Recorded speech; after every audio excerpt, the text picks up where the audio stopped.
തൂബീദ് 6-ാം അധ്യായം 1 മുതൽ 9 വരെ തിരുവചനങ്ങൾ. ബറക്കുമോർ. അവർ യാത്ര ചെയ്ത് സന്ധ്യയായപ്പോൾ ദക്ലാസ് നദിയുടെ തീരത്തെത്തി. അവിടെ രാപാർത്തു. യുവാവ് കുളിക്കുവാൻ നദിയിലിറങ്ങി.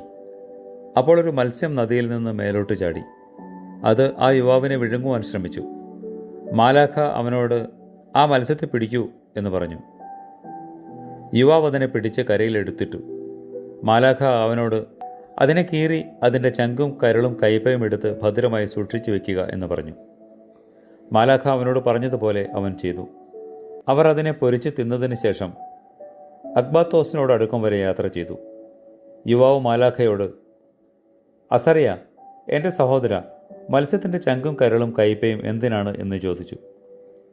അയാൾ അവനോട്, "ആരെങ്കിലും പിശാചിനാലോ ദുരാത്മാവിനാലോ ഉപദ്രവിക്കപ്പെടുന്നുവെങ്കിൽ ആ പുരുഷൻ്റെയോ സ്ത്രീയുടെയോ മുമ്പിൽ അത് പുകച്ചാൽ വീണ്ടും ഉപദ്രവമുണ്ടാകുകയില്ല.